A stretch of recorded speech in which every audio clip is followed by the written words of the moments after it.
دا خو که ځان نه وګورئ دا دقه شیز دی ښه دې کې بل څه شی نشته دقه نقطه راس او نقطه ذنب له راشي هغه نقطه راس او نقطه ذنب مار دا ته ویلو د چاند دا کم مدار چې دی که نه دا هغه 5 د پاسه 5.5 ډیګرۍ ښکته به راځي ټیک ده نو چې بالکل برابر وي برابر بالکل نه دی بلکې کته به راکېږي نو چې هغه کته خو چې ښکته شي نو د ځمکې د مدار سره په برابره کې خو دایرة البروج هم دی که نه نو چې ښکته شي نو یو ځای کې هم کټ کړي یو بل ځای کې هم کټ کړي نو هغه کټینګ والا ځای چې دی هغه یو نقطه راس وي او بل نقطه ذنب وي ٹھیک ده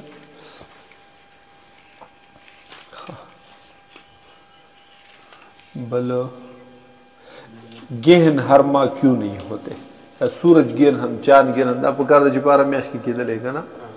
ٹھیک ده نو دا ولې نه کېږي دا نوم داسې اجمالا ویلو د دقې د دې ترقص د وجې نه د مدار نه ترقص د وجې نه چې دا بالکل داسې د دایرة البروج سره یو شانتې نه دی بلکې دی کې هغه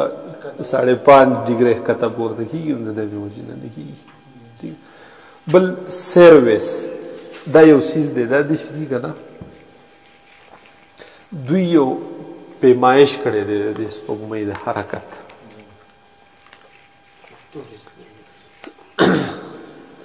نن چې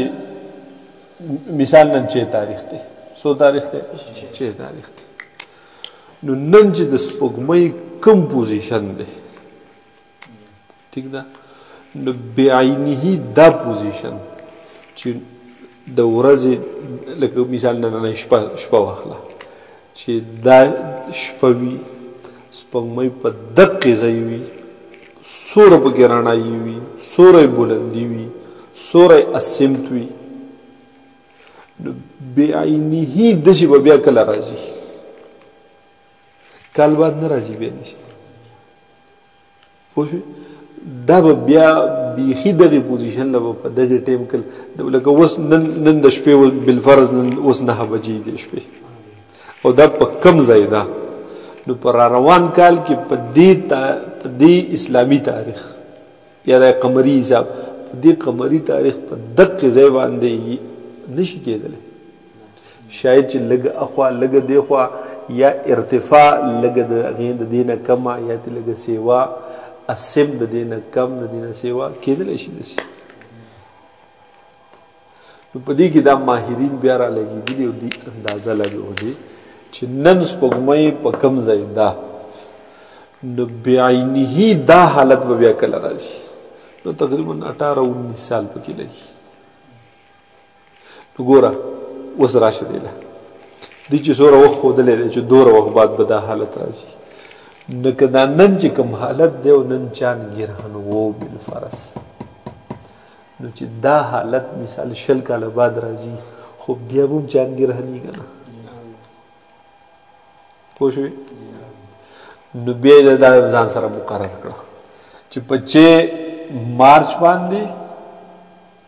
چاند ګرهن وشو ٹھیک ده یو بل په 6 مارچ باندې سورج ګرهن وشو ٹھیک ده نو اوس به دی وي چې څومره بالفرض 20 سال بعد به دا حالت وي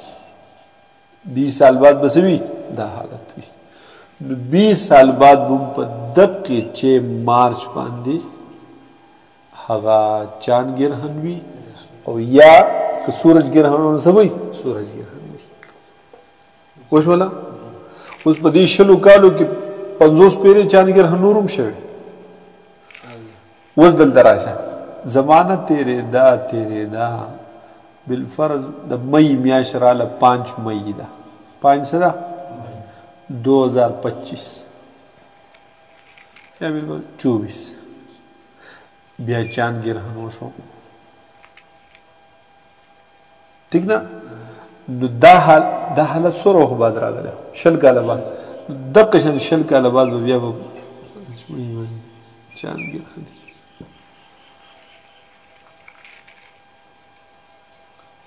ٹھیک شوله داسې مختلف هغه او د دې هغه د 1800 نه دې نه پکې ذکر کړي دي چې په هغه وخت کې دا نننۍ چاندګرهن چې دی نو دا 2 کاله مخکې شوی او دغه نننۍ چاندګرهن د هغې نوم بیا 2 کاله مخکې شوی بلکل پیکس یو شان دی نو دا نننۍ چاندګرهن په 2 کاله بعد به د سپوږمۍ بیا دا پوزیشن بیا وي په دې ذریعې سره هم پیشنګویي کوي دوی پیشګویي چې کوم یې کنه د آینده لپاره چې په دغه تاریخ باندې بیا امکان شته نو زموږ په موبایل کې موږ ته څلورو ښوول کنه 2 سورجګن هر جو چاندګرهن په دغه سروس سیستم سره داخلي چې دوی ولاغه پیمایش کړی دی چې دا حالت به کله راځي بیا پوه شوې به نو دا پل چاندګرهنو دا بسې پل چاندګرهنو دا هغه نیمګړی چاندګرهنو آدا چاندګرهنو دا موږ د حق په شان دي بیخي یو حالت وي ذره لشه فرق به دې کې د دغې د یو شانتو حالاتو هغه موازنه یې کړې ده چې دا نننی حالت چې دی دا به څومره وخت بعد راځي په دې کې څه پوه شوې اوس د دغې نه ورته پوره اندازه لګېدلي چې چا په ونو کې سوري جوړ کړي چا په دیوالونو کې سوري جوړ کړي چې روان کال به نن سپوږمۍ په دې ځای د روژې د میاشتې سپوږمۍ په دې ځای کې نو را روان د روژې به هم په دې ځای کې د سروس نظام مطابق یې کنو بیا به صحیح پوه شوې بې خو ته د کال نه وي کال بعد حالات داسې نه وي کال بعد بل شانتې حالات دي بل کال بعد بل شانتې حالات دي دا حالات به بیا کله راځي نو هغه نظام راته ټول ذکر کوي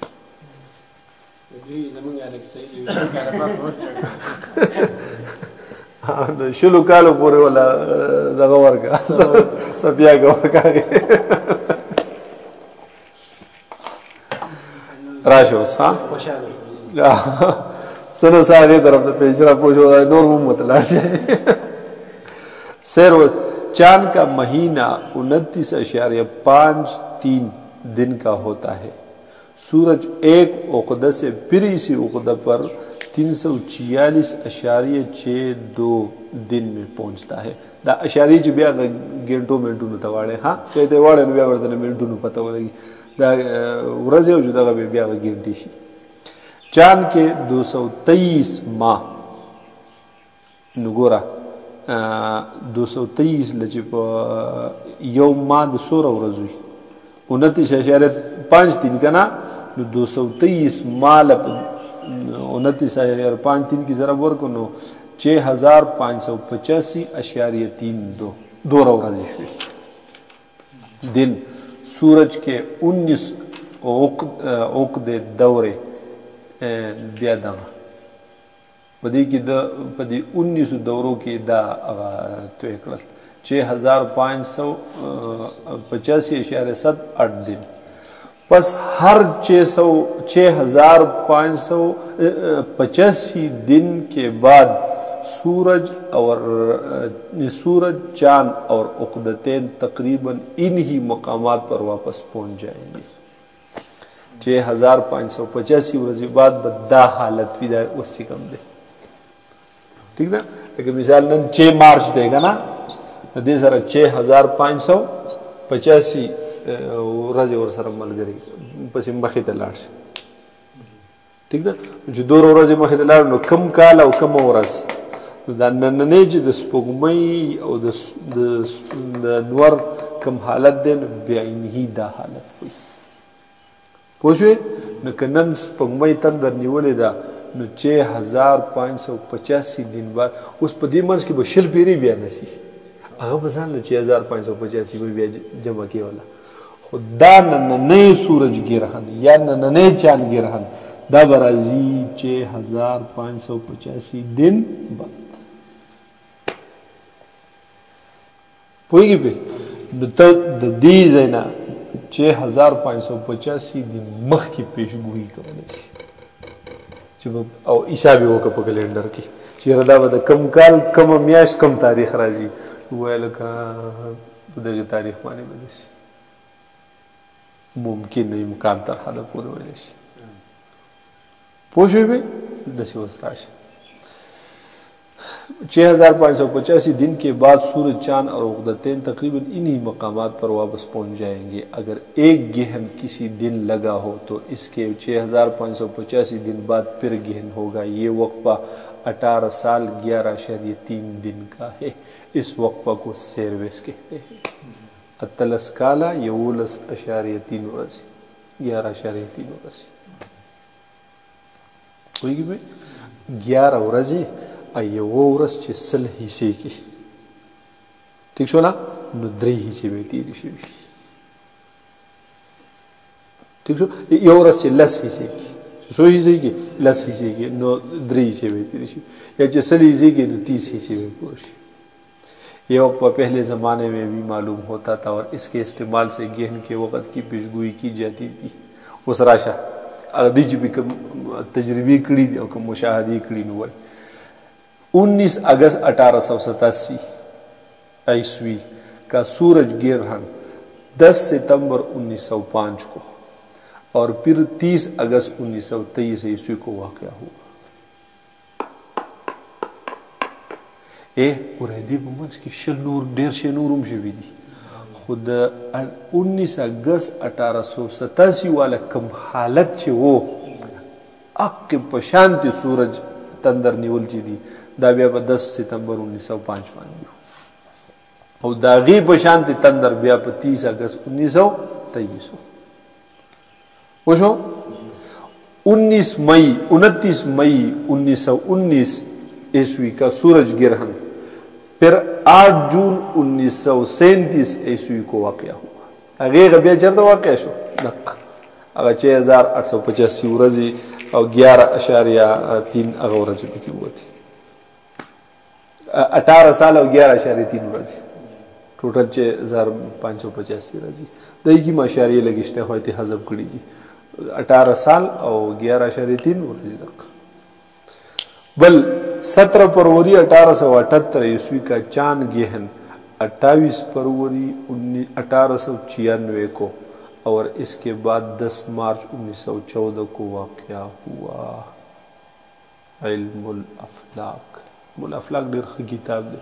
یو بریلی عالم دی هغه لیکلی نه فني کتاب دی فن خبرې دي